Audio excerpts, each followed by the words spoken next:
Fractal antennas. Have you ever heard of them? Yeah, you come across them every day actually. I'm sure that perhaps some of you might even be using a fractal antenna in one of these right now. Or perhaps swiped your credit card lately. Many credit cards have fractal antennas in them. Or even opening your car or opening your garage. There'll be a fractal antenna in these devices, and so we come across them in everyday circumstances. But I wonder how they can be applied to amateur radio. Well, pull up a chair, grab a cup of coffee. Let's go and find out, shall we? Well, many of you may have bought a new car which has no antennas on it, not a sign of an antenna.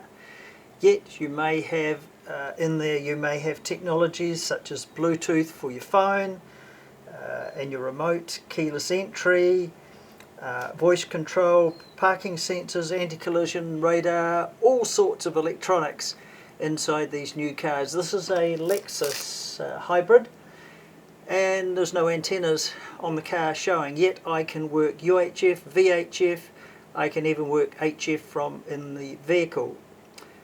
What I'm using are fractal antennas, and they've been used by the military, they're used in cell phones, in a wide variety of technologies. Fractal antennas are absolutely everywhere. And today I'll show you what I did. Again, I'm not saying what's right or wrong, I'm just sharing with you what I did, and it has worked for me rather well. First thing I did is I got a piece of this is copper plated steel wire, and I positioned on it a small little L piece which is for 432, and the rest of it here is for 2 meters.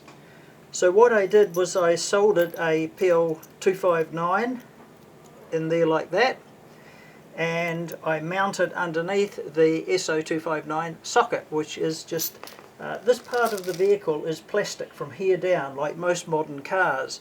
So therefore I mounted this up in this area here so that this antenna could plug in at this point and be positioned downwards. Now, fractal antennas, as you know, go in all sorts of directions, so you don't necessarily have to have it in a dead straight line, and in this case you couldn't do that, otherwise it would be rubbing on the road. So what I've done is I have figured it round like this so that the antenna sits in underneath here, and it's hidden just directly behind this plastic panel here. Now there's also one on the other side as well, and I have phased the two in together I've used 75 ohm cable, teed the two of them in together, making sure that both lengths of cable are exactly the same length to the rig. And the rig sits in the back here, and it's got a remote head in the front, which I'll show you in a second. Now I always start off with this being like a quarter wave, but I run it about 10% longer because you're going to have to trim little bits off. If you've got an antenna analyzer, then great, you can really make a great job of this.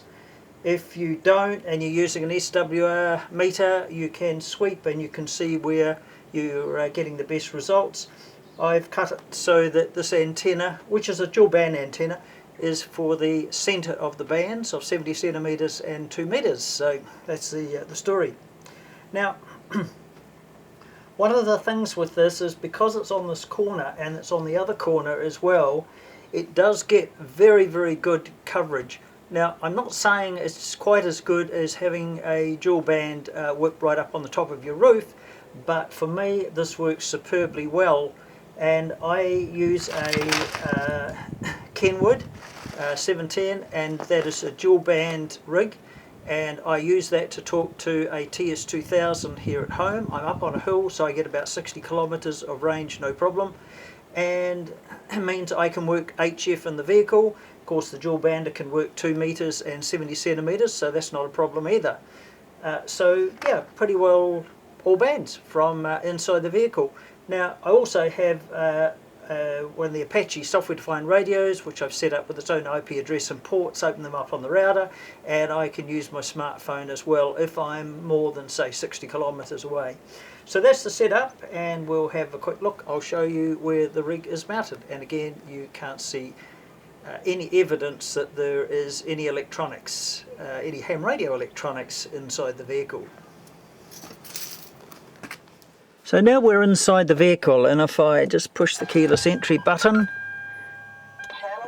there we go, and I open that up, and there just happens to be the rig, and of course the microphone sitting at its socket there, and that is all nicely concealed, and when that's down there is not a sign of a rig in the vehicle.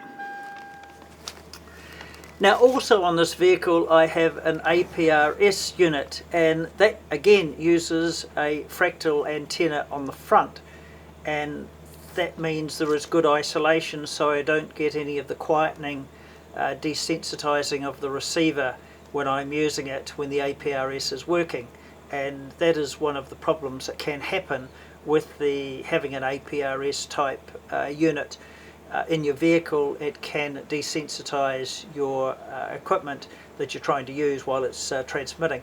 But if you use the fractal antennas, you've got your receive ones at the back, you've got your transmit for APRS at the front, it does have quite a very positive effect that I don't get any desensing to the units.